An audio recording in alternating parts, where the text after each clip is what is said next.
the ability to do that, to hash out business and not hide behind a keyboard or a phone and have those conversations, that single-handedly grows your business and respect amongst that group of people. Because like, oh, I'm not doing business with that guy. All he does is send me emails and sit awkwardly when we have a cup of coffee to try to talk it out. And he doesn't even look at me. You know what I mean?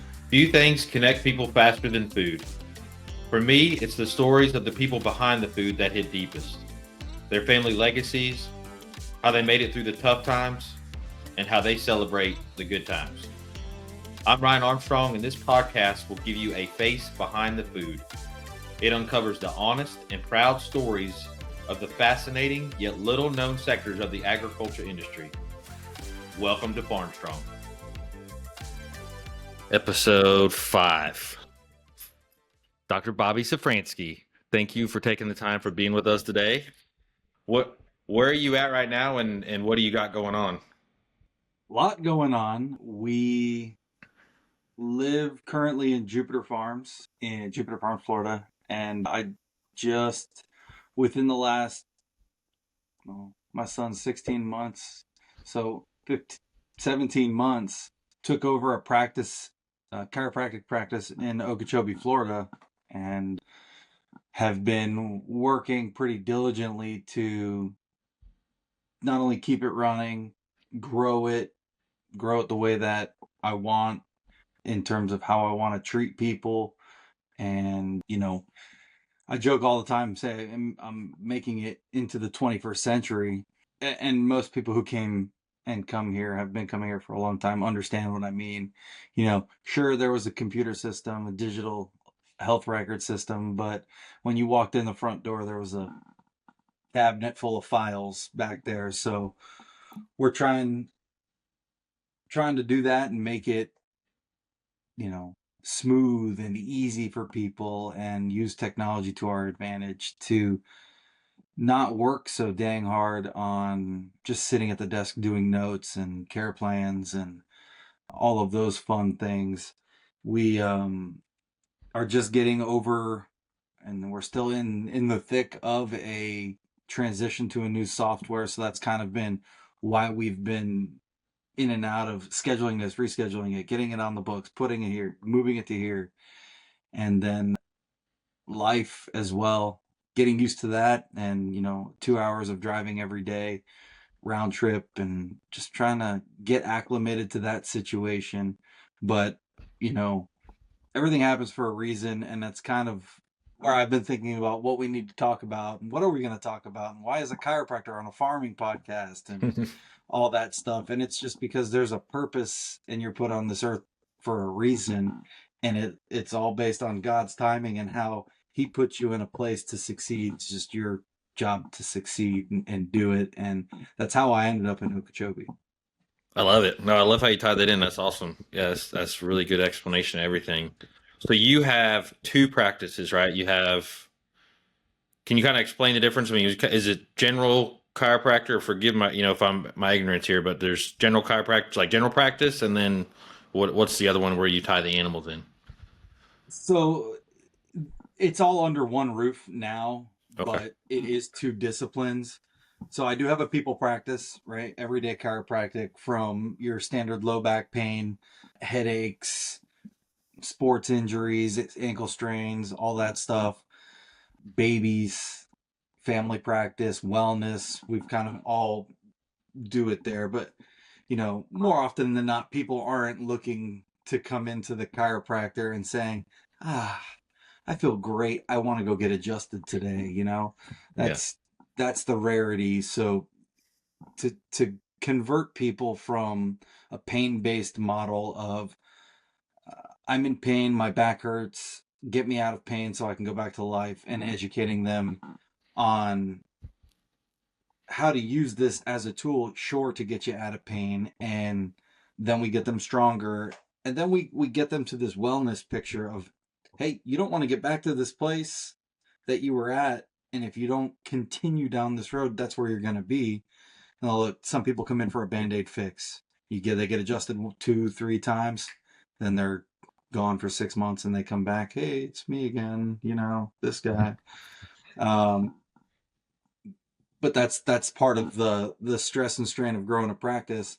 So we deal with that, as well as the car accidents and all those personal injury cases that not everybody needs surgery or injections or all of that. So pay for your in Florida, you pay for personal injury protection. You Hmm. get $10,000 if you get into an accident to use towards healthcare. Most people don't even use it, and then they start hurting after 2 weeks, and then they can't use it, right? So educating people on how to use their benefits, what to do. That's one side of the practice. The other side is the fun side that makes you want to like go outside, wag your tail, and see animals and be happy. Like, oh, I get to adjust dogs and horses too, and that's really mainly the focus are the horses and the dogs. I do some like the FFA, all the show steers and stuff. Okay. I've done some steers. I've done some pigs, potbelly pigs. I've had a pretty cool little potbelly pig that was paralyzed that this Oh little no. woman loved. We adjusted her, worked with a vet, did some acupuncture, and it, you know, started walking, but it was too fat to start walking, so she had to get a wheelchair. But Oh no.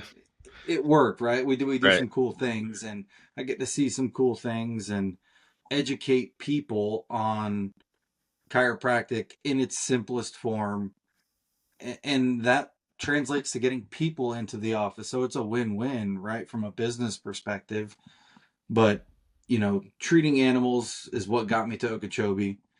I was adjusting horses north of town, Fort Drum area, and I drove, I don't know, 1 hour and a half to go adjust this woman's horses who was referred to me by another client. And first or second horse I was adjusting for her, she looked at me and she said, I think you should meet my chiropractor. I think you guys would get along. Who's your chiropractor? Right? Where do you go up here? Oh, Okeechobee. Okay, that makes sense. I've never heard of this guy, but there's thousands of chiropractors. So I said, yeah, I'll go to lunch with the guy. You know, 30 plus years in practice. I had been practicing for 6 or 7 at the time. You go to lunch, we'll learn one thing. It's kind of worth lunch, right? Go to lunch, we sit down 5 minutes later. See, we looked you up online and looked up your reviews and feel pretty confident telling you that we're looking to sell our practice and looking for somebody to buy it. I'm like, oh, okay. At the time, I was just burnt out on people in a sense of where I worked in Delray Beach and Boca. The clientele there is very needy and they shift the goalposts quite frequently and they're not very truthful, but they never get better, but objectively they get better. And you're like, couldn't walk, but now you're walking and running, but you're still hurt. Got it. Cool. So I was just getting burnt out with people, and I actually had a conversation with my wife, and I said to her, I was like, I'm just gonna focus on doing animals. I like being outside. It's great to be outside and get some sun and the breeze and just be around animals. It's very refreshing and grounding, if you will. I was like, so I'm just going to try to build that on my half days and on my weekends. I was really focusing on seeing more animals, and I had gotten up to 15 to 20 horses a week and was seeing dogs somewhere 5 to 10. So I was getting there and was doing well. And that led me to those horses, which led me to Okeechobee, which now I have these 2 practices under one roof. And it's pretty cool. I'll get texts all the time like, hey, can you come adjust my horse? Yeah, here's my availability. I'll be down in Waxahachie in 2 weeks. Or if you're free and you want to bring your horse to my office, you can. So Okay. happens all the time. So been merging the two. I had a patient. Well, he wasn't even a patient. He brought in his grandson, 8 weeks old, having some digestive issues that we're just adjusting lightly. It's like this much pressure on a baby. And he was wearing this nice Sitka vest. And I said, oh man, I have to step my office attire up if you're coming in here with a work vest on wearing Sitka. And the guy breeds deer, and we just started talking about chiropractic work on deer that he's working on with Yeah. genetics and all that stuff. So it's pretty wild. That's really cool how it ties into each other. And so it's just kind of growing organically that way. Just kind of, are they kind of, they're really feeding off of each other, or just like out of curiosity, do you think you get more from, the people practice that feeds into the agricultural? Is it both? Or is it more animal that feeds into people?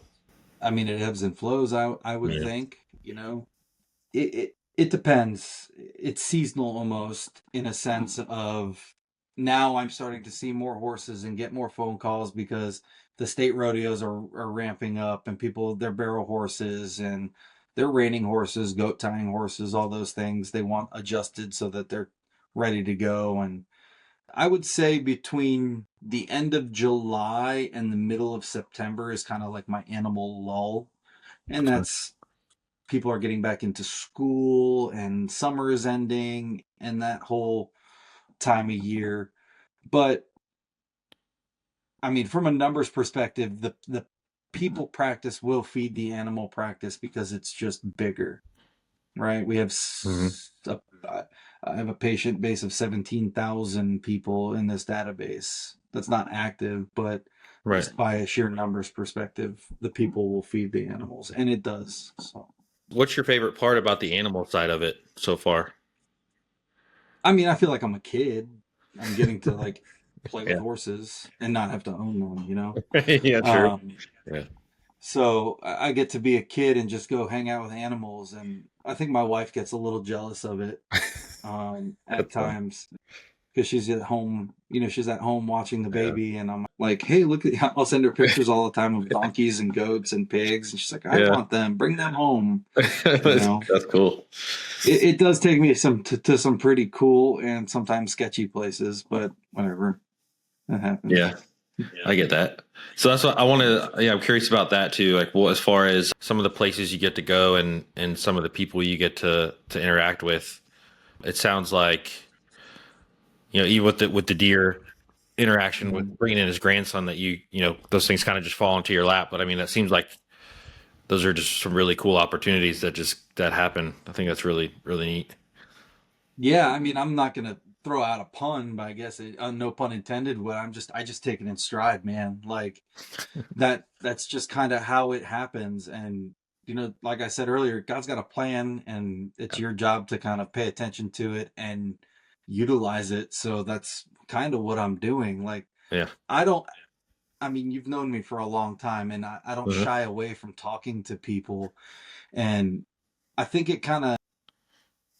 it's a good and a bad thing, but talking to people, you get to understand who they are, where they are, what they do, Mhm. especially keeping in touch with people. I mean, I haven't seen you face to face in probably what, I don't know. 10 years? Yeah, it's a long You time. know what Yeah. I mean? But Yeah. we text all the time and we're Mhm. constantly checking in on each other and like, hey, have you talked to this Yeah. person, that person, this person? Oh, where are they? Where are they? Oh, man, that's cool. I need this, oh, somebody needs like an insurance agent. I know somebody, my insurance guy was a guy that I cheered with in college. He Right. does a great job and he saved me $200 a month. Here's his number.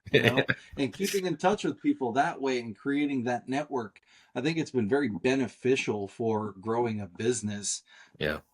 either human or animal. So I think just by nature, I just talking to people is the natural way to market. And if I wasn't into deer hunting and I saw this guy with this beautiful freaking 10 point on his 200-inch 10 point, I probably wouldn't have said anything. Right. And Yeah. if I didn't have the knowledge of how expensive Sitka camo is that he was wearing a vest, I wouldn't have made a funny comment like, oh man, I gotta step it up if you're buying that stuff Yeah. you know but that's just kind of how I roll and how it leads me down these paths, I guess. I don't know. I plant seeds unintentionally. Yeah, no, absolutely. It's kind of I love how this is all kind of falling together. Because I had a conversation with a couple last week. I actually had coffee with them, And that's what they do. They just do this thing that's called 100 coffees, where they just open up their schedule and you can go down and sit and talk with them, and they meet random people and have conversations. And like it was a really cool experience. And one of the things that we talked about for a while was what you're bringing up is just like kind of the art of conversation and just talking to people. And the wife and I ended up going, talking for a while about it, like I said. But the big thing we touched on was that it just seems like there's a really unrealized desire for people to have conversations with each other, but also a lot of people like just, it's like when you start talking to them, they're just like, they just want to talk to you, like you're saying. And like it, you really don't even have to do anything. Like you just are kind of being a human and like making a comment like, hey man, that's a sweet vest. And then then it just grows from there. And it's like natural. Yeah, It's it amazing. is. And you kind of look at like dying arts, and I don't know, maybe this is how I think. I don't know if this is a train of thought amongst people maybe our age, but you look at the dying arts of communication, and then you look at this generation of people that are in high school, and I do high school physicals, sports physicals, and it's very hard to connect to these people, these kids, because they are just so enthralled with their cell phones that they don't even know how to connect and talk to people. So I think that needs to be brought back, right? Like take the dang phone away from your kid and let him outside. Yeah. Yeah.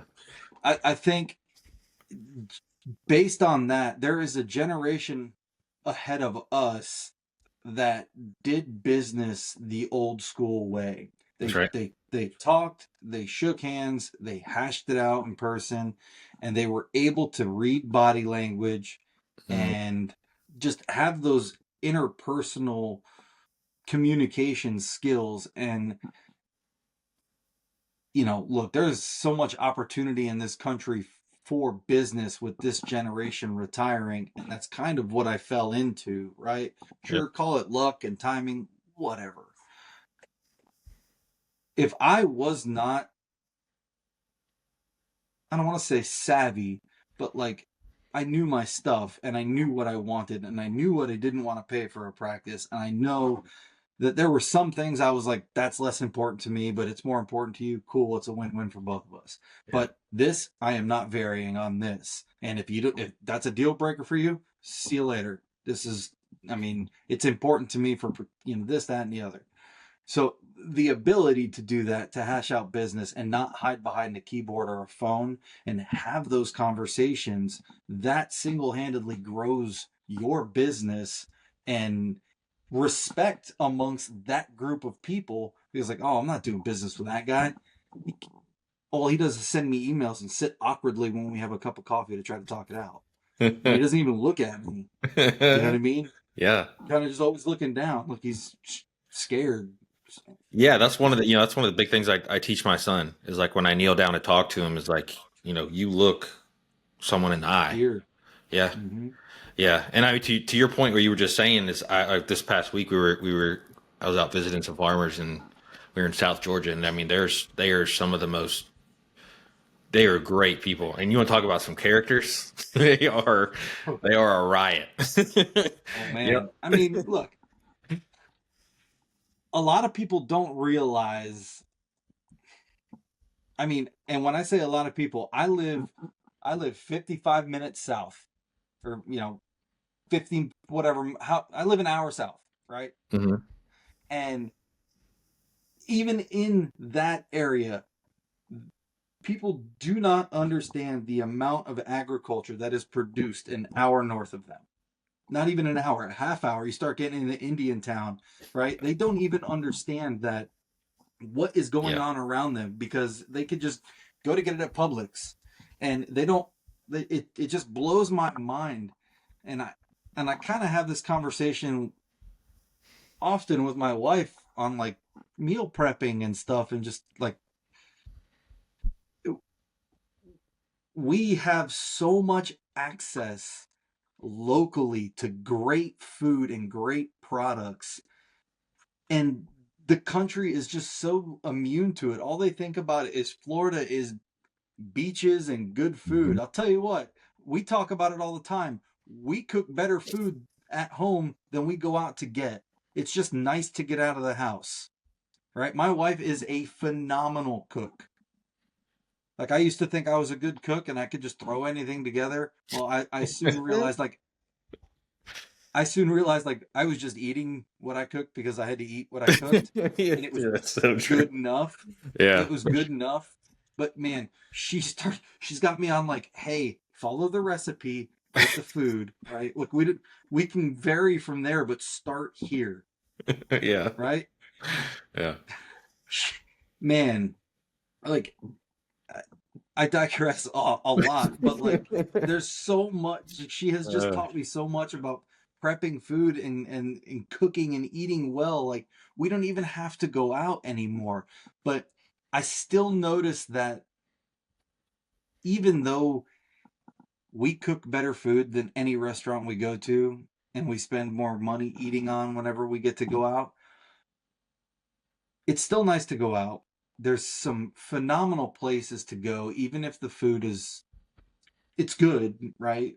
But they don't that area of people. I mean, even when we were in school at UF, there was this ag community and people who understand what a land grant institution is and what that school does for this state.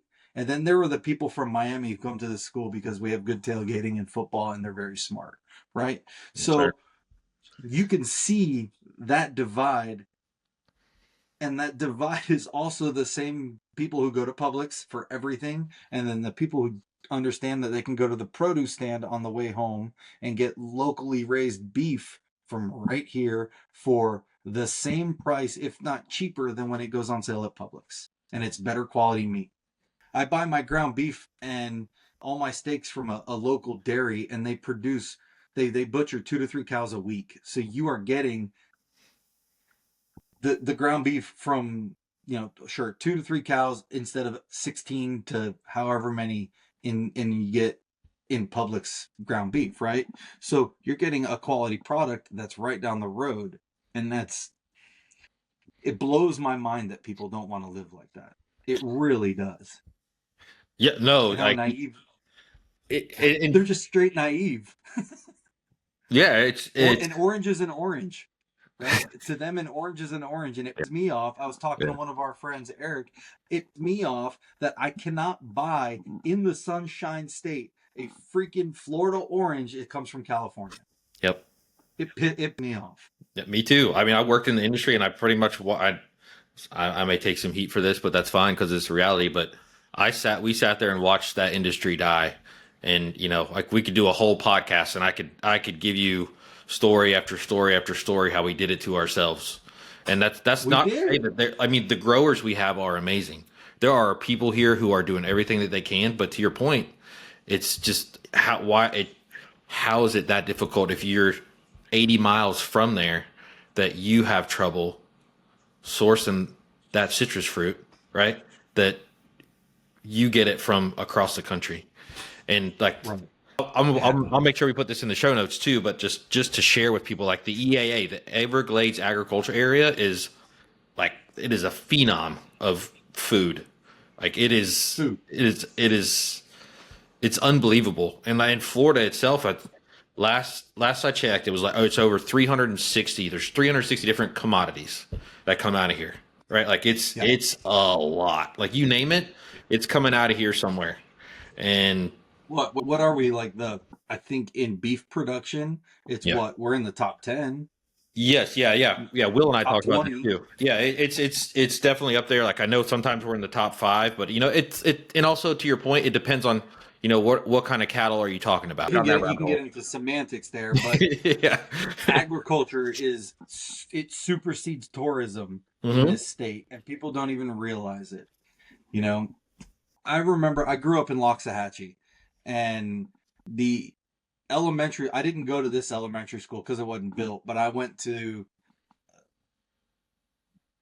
there was a middle school and elementary school next to each other that got built at the same time. I Mhm. ended up going to the middle school because of age, but the elementary school is called Loxahatchee Groves Elementary School because there was so much orange grove there.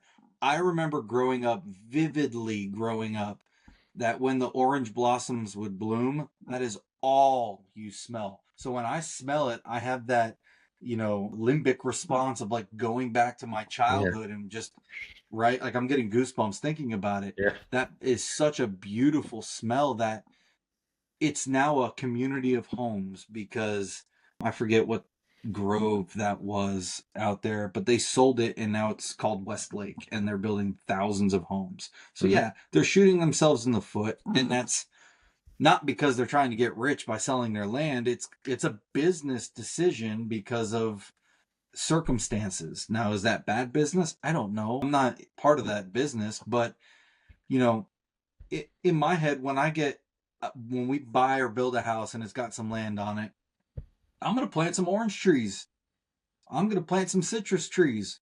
The house we're living in now has mango trees, and my wife jokes about like, hey, how much do you think it would be to dig these trees up and move them so we can take them? I'm like, well, that's a pretty big tree. I think he's gonna notice some trees are missing. You know what I mean?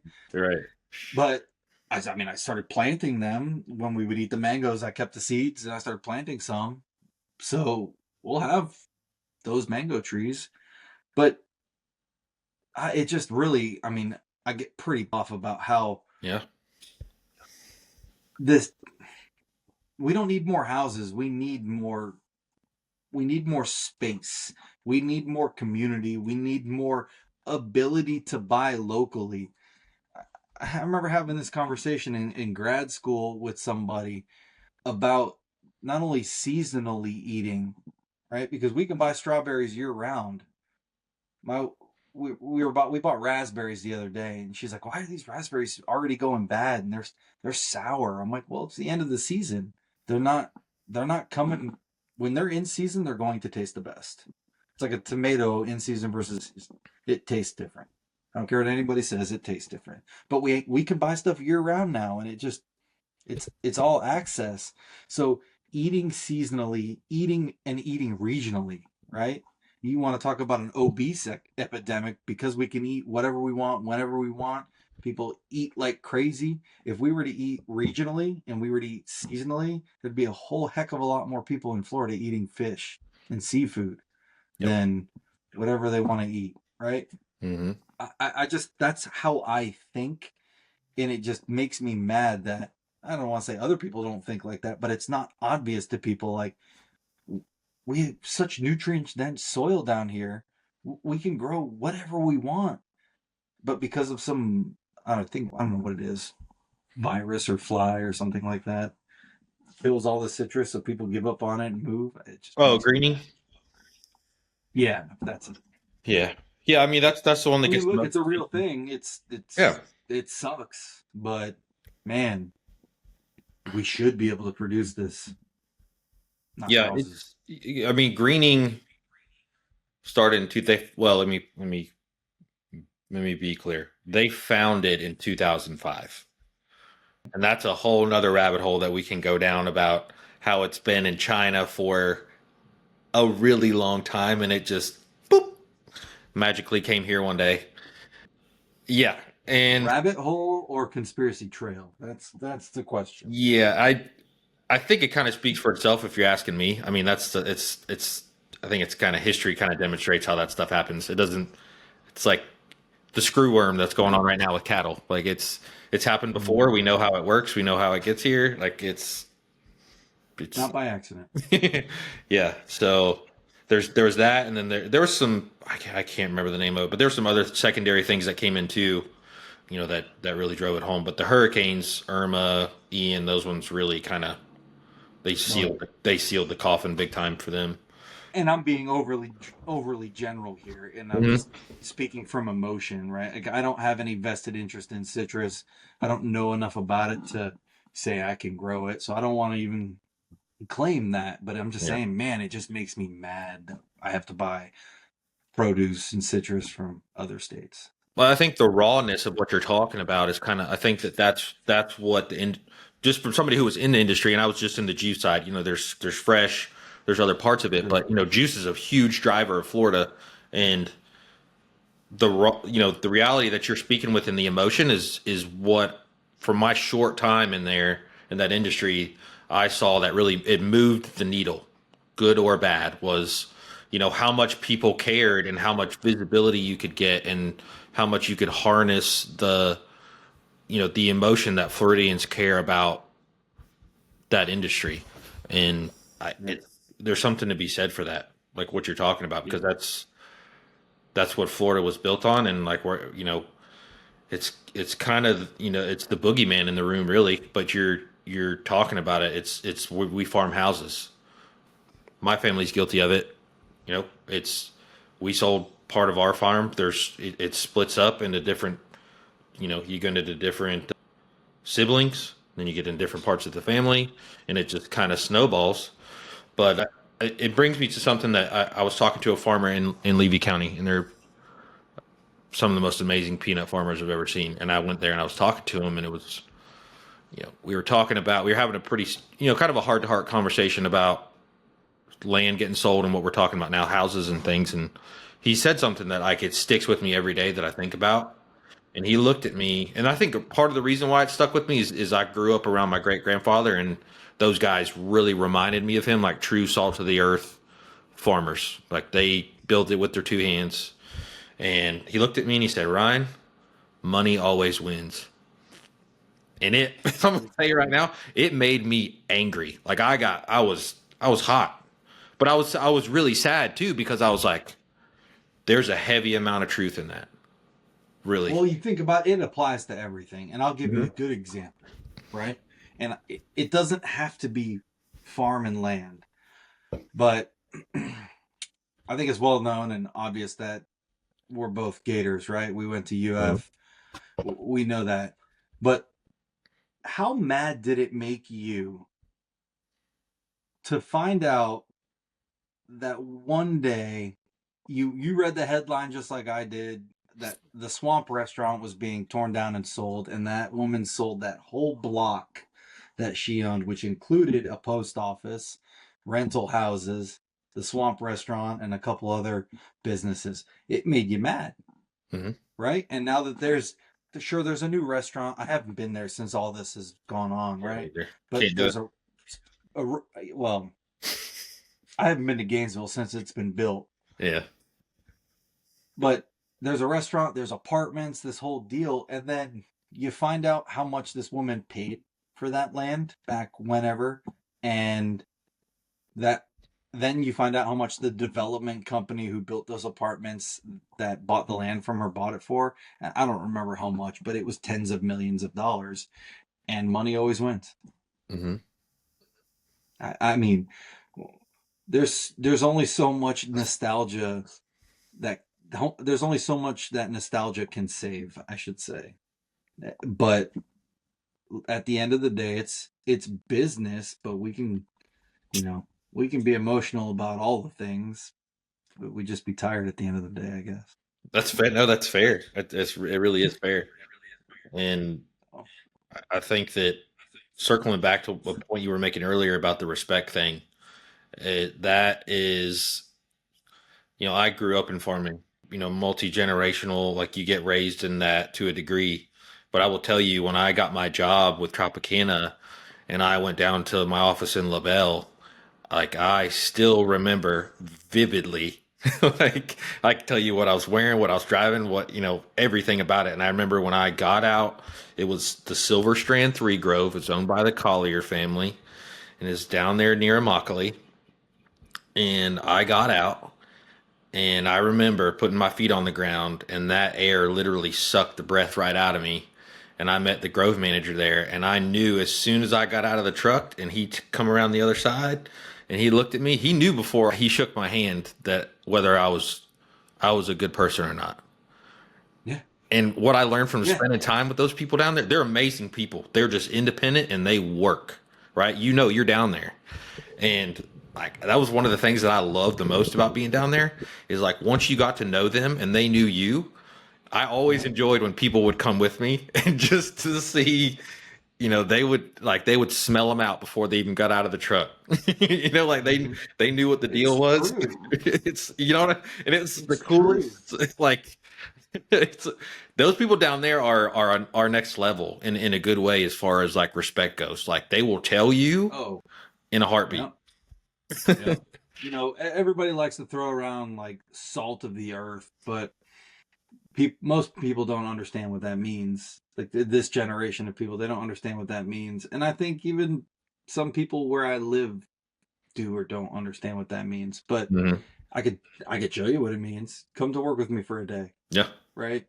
Yep. I have patients. I have patients that work at the fertilizer plants. I have patients that uh, they're dairy farmers. I mean, they. I'm not worried about keeping the carpets clean. I could tell you that, right? Like that's the last thing on my mind. The tape. Oh, I got dirt on your table. I'm like, oh, buddy, it's not cow. It's not cow dung, so we're good. Those people. I don't know how to say this without like Just trying to saying. get this whole visualization Yeah. right. It's almost like the American dream in a sense of they work hard, they want respect, they get respect, they know who they can talk to just by stepping out of the truck, they know Hmm. who they can trust, and then they go home, and I'm telling you, they probably sit at the dinner table, hats off, no cell phones. Hmm. Everybody talks about the day. Now, is that like picturesque picket fence kind of imagery? Sure. But that's how those people live. Like they live for the value is in the work. It is not in the end result. And if you're not willing to do the work and you don't understand what work is, they Yeah. really don't care for you, Yeah. right? Yeah. The way you're describing that it put a thought in my head. It's almost like a currency, right? It's like It is. like that's your Well, exchange. think about what we talked about earlier. What I was saying, it kind of is the currency Hmm. because hey, you need to go see Doc for your back. He got me right. He fixed my horse. He's fixed my kid. He's done this. He's done that. He'll take care of you. Trust me. When Hmm. that person says trust me, that's the currency, That's right. right? That is if you were to say how are you building your practice? How are you growing in a community that hey, you're from the coast. You're not from Okeechobee. You're from the coast. How do you build value as an outsider? That's how. Yeah. Right there, that's how you do it. Yeah. Just get to know people, Yeah. talk to people. Yeah. I can't really name names because of HIPAA, but like if you Right. looked up some of the businesses around here, all of those, families, I'm sure I'm treating them or I'm sure they've been to this office in the past and it's only a matter of time before they come in and then you make that connection, right? Yeah. There's a there just like I did earlier, I was talking hunting Hmm.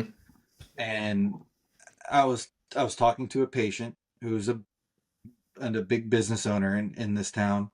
And I said, man, I was looking at, I drew a quota tag for a management area and I had 4 days to hunt it.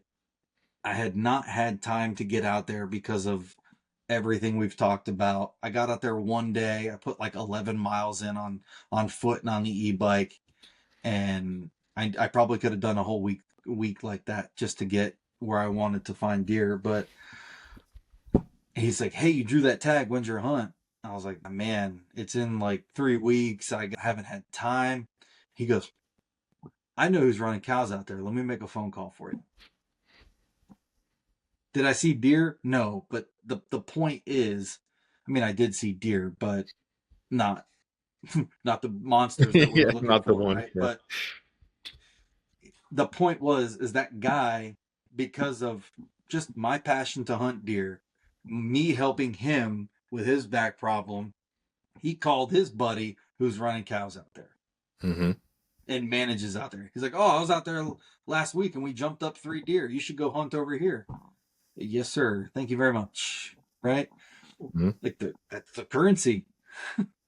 Didn't cost that guy nothing. He could have told me just to, but he didn't. Well, yeah, and that's the flip side of it too, right? Is like that's the kind of where the respect part comes in. Because if you go down there and start acting a fool, listen, you're gonna find out really quickly what the boundaries Hmm. are. Right? Yeah, Like man. it's Very quickly. yeah, and that's the beauty. And I think something I was thinking about while you were talking is, you know, something that I think ties into that currency thing too is humility, right? Ask a question. Like they would much rather you ask a question than not talk to them, Assume. or yeah, are some of them going to be more ornery or cranky or give you a hard time? Trust me, like we were just talking about a second ago, if they didn't like you, you'd know right out of the gate. Well, here's the other thing. Here's the other thing that I don't think anybody talks about or notices, but a lot of people think about like, oh man, that's so and so. They got all of this money, and then Yeah. you look, and they're driving like a 2010 F-250 with 300,000 miles on it, and they're, hey, can you get me back? I got to go work cows. They're like, what are you doing working cows? I still got to work. Yeah. Okay. Just because my name's on the side of this doesn't mean I don't have to work. And I've also learned that they don't want to be treated. I'm sure some of them do, right? They don't want special treatment. No. They just want to be so and so. And I think Hey, that it's Ryan. it's sorry to interrupt, but I think that ties back into what you're talking about with the grandson coming in and the having starting like just a normal conversation. Because let's be real, he probably doesn't get treated that way. People come to him and they want to barter. They want to, I'll trade you this for this, or I have this person. Can you help me out? It's always about Yeah. what can they do for someone, not. And at the end of the day, like we're just like we were talking about earlier, it's the art of a conversation and being a human being. Like everybody wants to just be normal. Like they want to sit down with their family, have a good dinner, like you said, take their hat off, have a conversation. That's really what everybody wants. They might tell you different, but Sure. it's Or they might want or they may want these shiny things and whatnot, but at the end of the day, like what's that Jimmy V quote that he says? oh I'm man. not sure I can look it.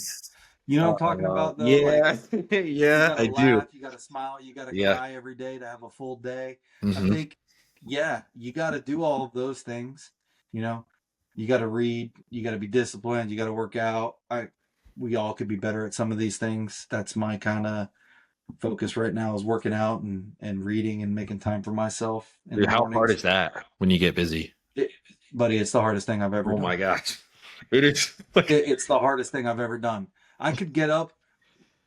I was telling somebody the other day when we lived in our apartment, I could get up at my alarm could go off at 4 o'clock in the morning, four Mhm. thirty in the morning.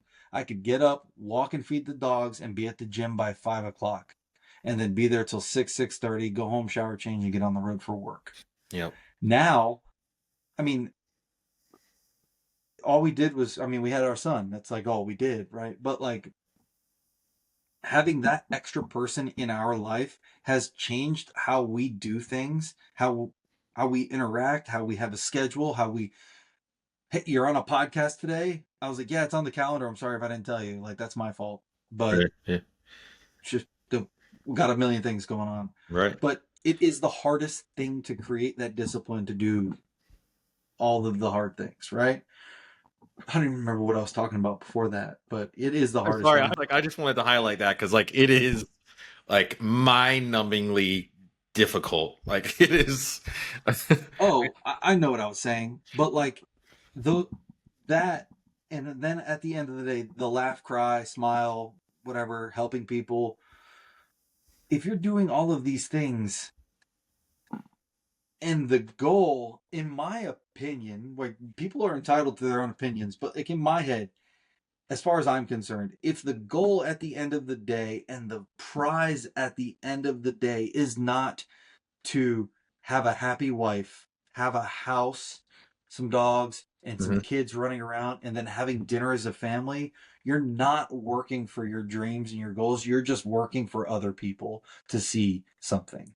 Yep. right? Like, I don't care what's on social media. Like, it's fun to share. There's so much out there. Mm-hmm. I've lost a lot of time in my life because of it, right? Yeah. But if the goal is to post on social media, you're never going to be happy. Yeah. I am learning mine. that the hard way, but it's true. Yep. I had to delete mine. It just is, you know, I'm a person like if I have something that's there, I'm just, you know, I'm in it. I'm gonna do it. And it's one of the best decisions. I say it all the time. It's one of the best decisions I ever made was getting rid of it, because it took the ability away for me to even have that that option. And you know, I mean, everybody's different. That's just how I am, and that's what works for me. But I love your. Wish I wish I could delete it, but it's. I mean, Yeah, I it's got a different for you. Like message it's about a dog the other day. yeah, that's an outlet for you for the type of business that you're in. Yeah, absolutely. Yeah. I actually didn't know you deleted social media until I tried to send you something. Oh, really? Yeah. I don't remember what it was, but I was like, "Where the heck's Armstrong? Where's his thing?" Yeah, I tried it. I was like, I'm gonna what do you call it? I deactivated them, and I just never turned them back on. Yeah. So, Hey, man, more power to you. thank y'all for tuning in for the first part of our episode with Bobby Safranski, Dr. B, and we have enough content to set up another episode, so please stay tuned. We're going to release that soon, and it'll drop everywhere you get your podcasts, and don't forget to like and subscribe. Thank you all sincerely for connecting Field and Fork with us today on Farmstrong. Never forget that every day is your God-given opportunity to change the world. Please let us know your questions or guest suggestions at farmstrongpodcast@gmail.com. A special thanks is due to Casey Brown with Teal Hat Communications for producing this podcast. More importantly, we want to thank you for investing your time in this podcast and taking the time to connect to the agriculture industry. This is a Farmstrong podcast. Work hard, be honest, speak proudly.